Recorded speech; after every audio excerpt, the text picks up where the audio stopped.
This session, we'll be talking about your risk factor profile and helping you take control. Cardiovascular disease is the leading cause of death among Canadians.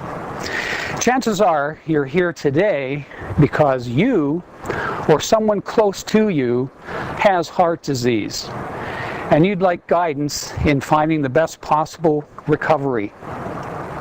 The program you're in is a total heart health program. It includes exercise, education on heart healthy living, and counseling to help reduce stress. Together, these components will help you return to an active life. Heart disease is a chronic progressive disease. The procedure you have undergone or the medications that you take have helped to relieve your symptoms, but unless you make some changes in your daily habits, your condition will get worse. And so this is what this session is all about, teaching you about your risk factors and helping you take control of your condition. By the end of this session, you'll be able to identify the traditional risk factors for heart disease. You'll be able to identify which risk factors you have control over, and importantly, you'll learn how to take control of those risk factors. So what is a risk factor? Risk factors make it more likely that you will develop a disease, and risk factors increase the chances that an existing disease will get worse. A risk factor is defined as personal characteristics, health conditions, and lifestyle habits that can contribute to the development of a disease, and in this case, heart disease. According to the Heart and Stroke Foundation of Canada, 80% of Canadians have one or more preventable risk factors, and 10% of us have 3 or more preventable risk factors. Risk factors tend to gang up on each other and worsen each other's effects. Having 2 risk factors increases your chances of developing heart disease 4-fold, and if you have 3 or more risk factors, preventable risk factors, your chances for developing heart disease increase up to 10-fold. If you already have heart disease, it is vital for you to make changes that address each and every risk factor that you have. Again, risk factors increase the chances that an existing disease will get worse. You may need to make changes for each and every one of your risk factors.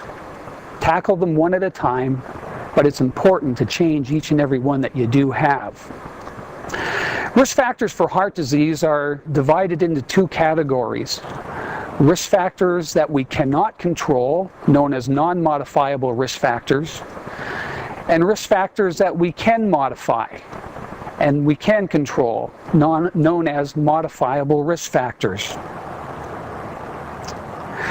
The non-modifiable risk factors are age, gender, family history, ethnicity, and genetic factors. When it comes to age just has to do with the number of years that we've been exposed to a risk factor. Gender, a man's risk factor increases after the age of 45, and for women, after the age of 55. Family history is also important. A heart attack before age 55 in a male first-degree relative, such as your father or a brother. And in women, heart disease or an intervention before the age of 65 in a female first-degree relative, such as a mother or a sister. Ethnicity. Certain groups are susceptible to the development of heart disease, especially if they adopt a typical Western lifestyle. And finally, genetics. As far as we know, there is no specific gene for heart disease, although we do know that some families have strong histories of heart attack.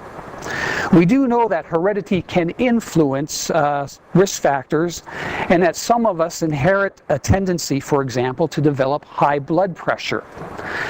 But our genetic predisposition to high blood pressure won't necessarily manifest itself unless some environmental or lifestyle conditions come into effect. For example, if we have high levels of stress or if we have a high salt diet, then that gives our genetic tendency a chance to activate, and we can go on to develop high blood pressure if those factors are present. But it's important to note that in order for our genetic tendency to take effect, certain lifestyle and environmental factors must be present. And these exert a much greater influence on the risk factor than does our genetics.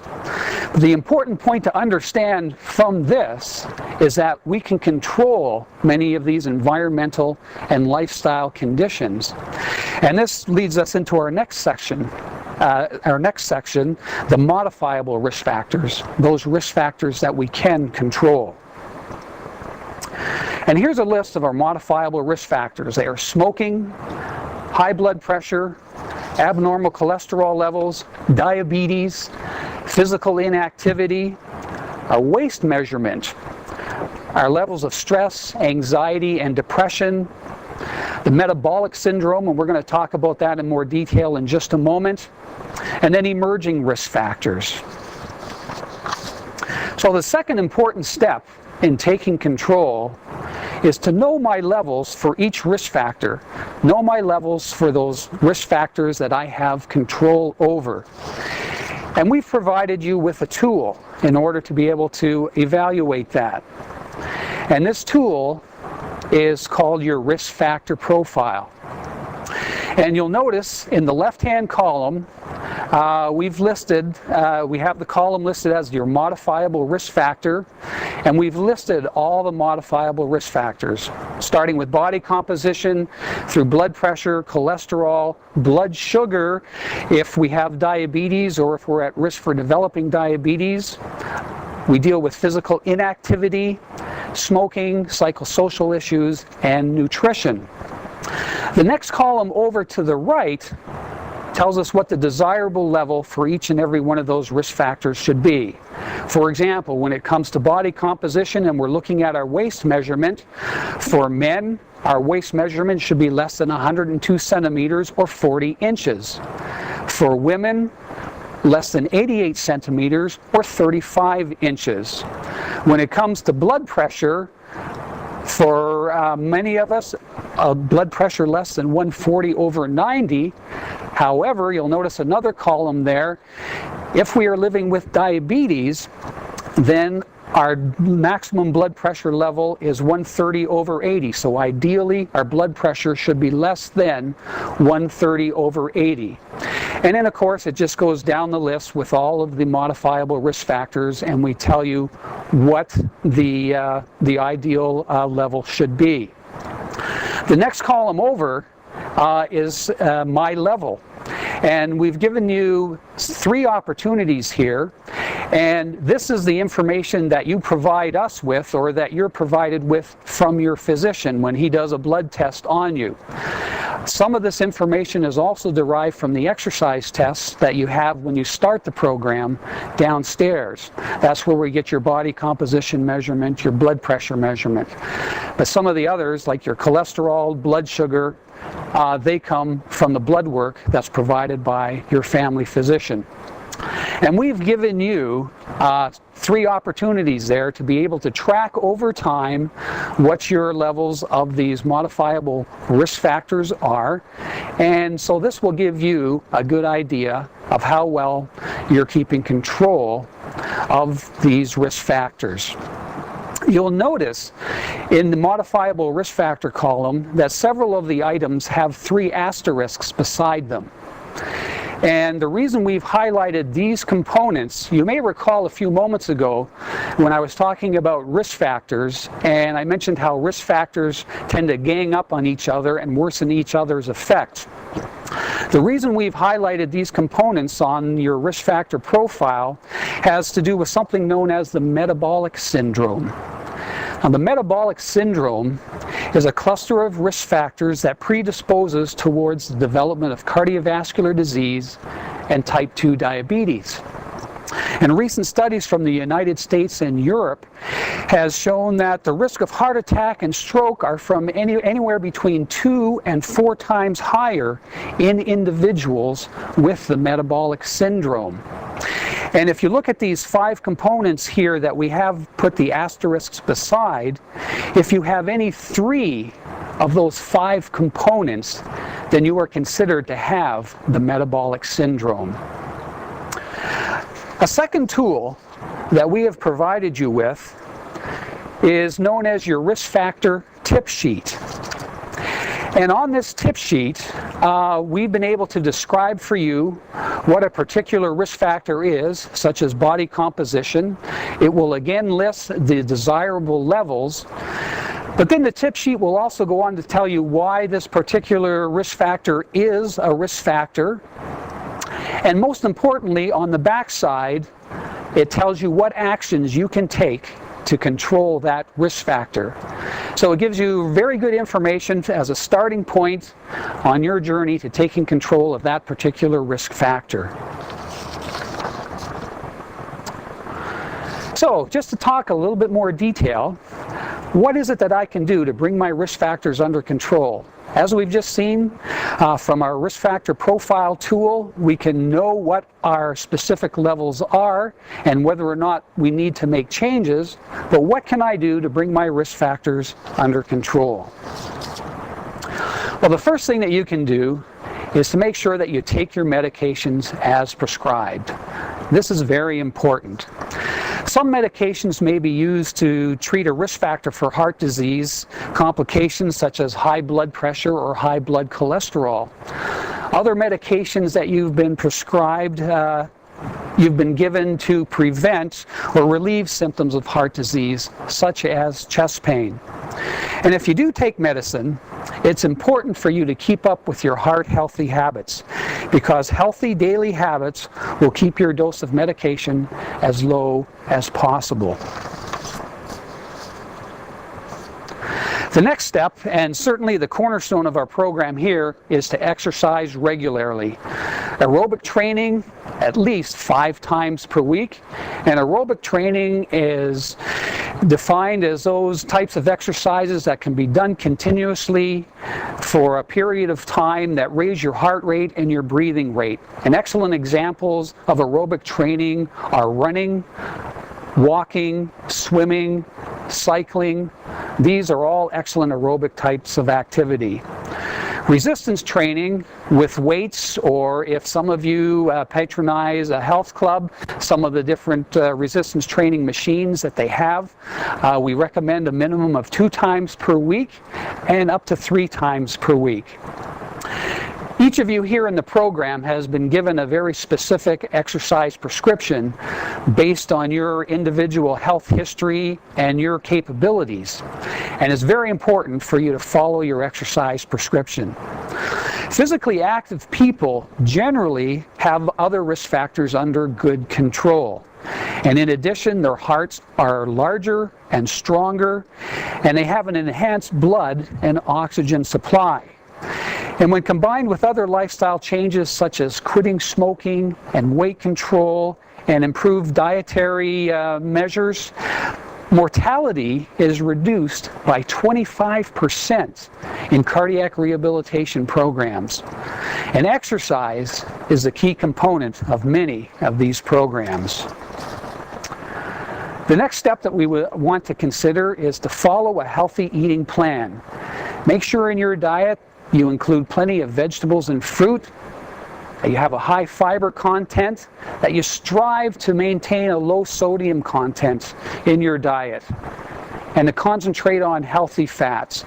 All fats should be consumed in moderation, but it's important for us to concentrate on the right kinds of fats that we have in our diet. Many Canadians tend to eat too much energy in the form of fat, and especially the hard, saturated types of fat that are found in animal products. And we also have diets that are too low in starch and fiber, and those are found in plant foods like fruits, whole grains, and vegetables. And for all individuals, whether or not we're active or we're sedentary, a prudent diet is recommended for general health and prevention of disease. A registered dietitian is a professional who can evaluate your diet and give valuable information on how to make safe and effective changes in your diet. Another important component is to manage your stress, anxiety, and depression. You want to take stock of the stressors that are in your life, learn how to get around them, learn relaxation techniques, and make sure you have some social support around you.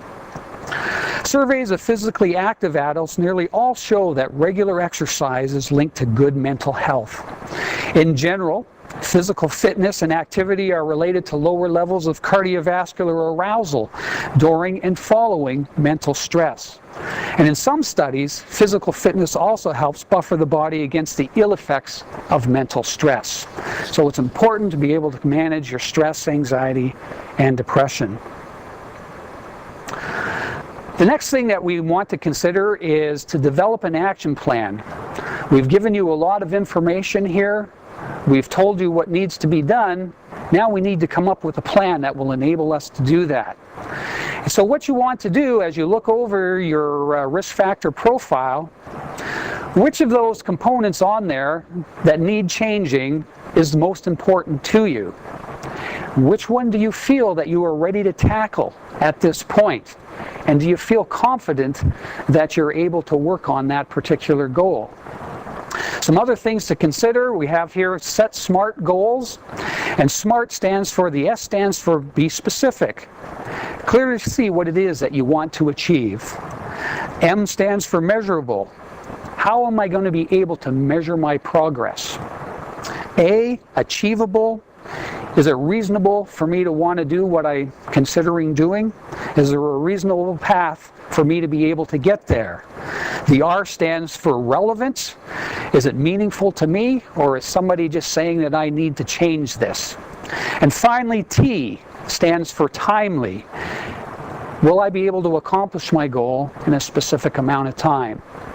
All of these taken together will help you to be able to put together a plan to be able to control your risk factors.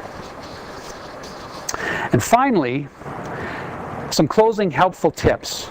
Share your goals with us. Don't keep them to yourself. Talking to people gives you more ideas and more insight into what you can do to change and to implement your goals. And again, consider, what is the easiest change for you to make right now? And then finally, tap into the program resources. Talk to your cardiac rehabilitation supervisor and your exercise leaders. We're here to help you. We've got information for you that will send you on your way. Also, take advantage of the various services that we offer here in the program. Services from our registered dietitians and also from our psychosocial services for those of us who feel like we may be suffering from excess stress. So putting all these things together will help you take control of your risk factors.